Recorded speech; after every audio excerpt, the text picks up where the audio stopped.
Madame la Première ministre, vous avez la parole. Merci Madame la Présidente. Madame la Présidente de la Commission des affaires sociales, Madame la rapporteure générale, Mesdames et Messieurs les rapporteurs, Mesdames et Messieurs les députés. L'adoption du projet de loi de financement pour la sécurité sociale est essentielle pour notre pays. C'est la capacité pour beaucoup de nos concitoyens de se soigner. C'est le fonctionnement de nos hôpitaux et le salaire des soignants qui y travaillent. C'est l'accompagnement des jeunes enfants et des familles. C'est le soutien aux personnes en situation de handicap et aux plus fragiles. C'est l'aide aux plus démunis. Ce sont les retraites de nos aînés. C'est l'autonomie des personnes âgées. Le PLFSS est bien plus qu'un budget. C'est de notre modèle social dont il est question. C'est chaque année l'occasion de le moderniser, de l'améliorer, de l'adapter aux attentes de nos concitoyens. Ce PLFSS, c'est près de 3 milliards d'euros supplémentaires en 2023 pour l'objectif national d'assurance maladie, l'ONDAM. C'est une revalorisation supérieure à l'inflation pour l'année prochaine. Ce PLFSS, c'est un investissement de plus de 640 milliards d'euros en 2024.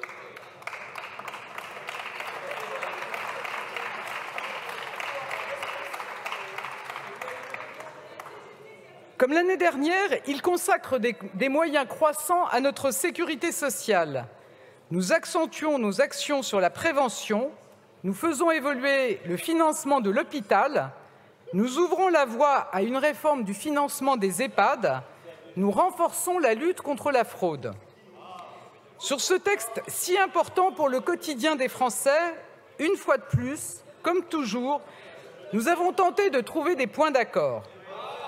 Les ministres ont échangé en amont avec tous les groupes parlementaires. Une fois de plus, comme toujours, nous avons fait évoluer notre texte et accepté des amendements de la majorité comme des oppositions.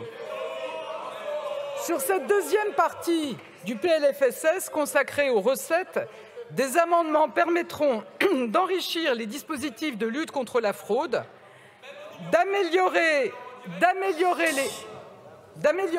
et c'est important, les droits des travailleurs indépendants, de simplifier les démarches d'affiliation et de paiement des cotisations des agriculteurs, de tirer les conséquences de la réforme des lycées professionnels quant au régime social des allocations versées aux lycéens, ou de sécuriser pour les industriels le niveau des contributions pharmaceutiques.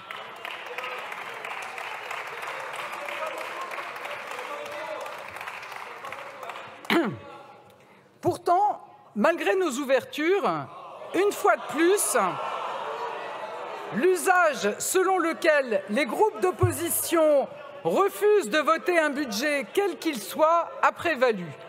Nous l'avons encore mesuré en commission. Si cette deuxième partie du PLFSS n'est pas adoptée, nous ne pourrons pas examiner sa troisième partie, c'est-à-dire les mesures concrètes de protection sociale pour les Français.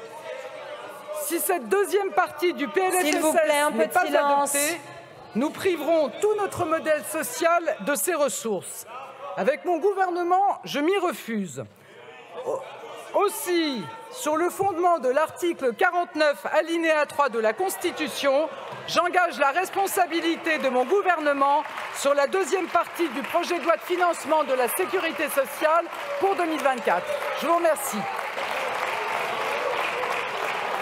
Je vous remercie, Madame la Première ministre. L'Assemblée nationale prend acte de l'engagement de la responsabilité du gouvernement conformément aux dispositions de l'article 49, alinéa 3 de la Constitution. Le texte sur lequel la Première ministre engage la responsabilité du gouvernement sera inséré en annexe au compte-rendu de la présente séance.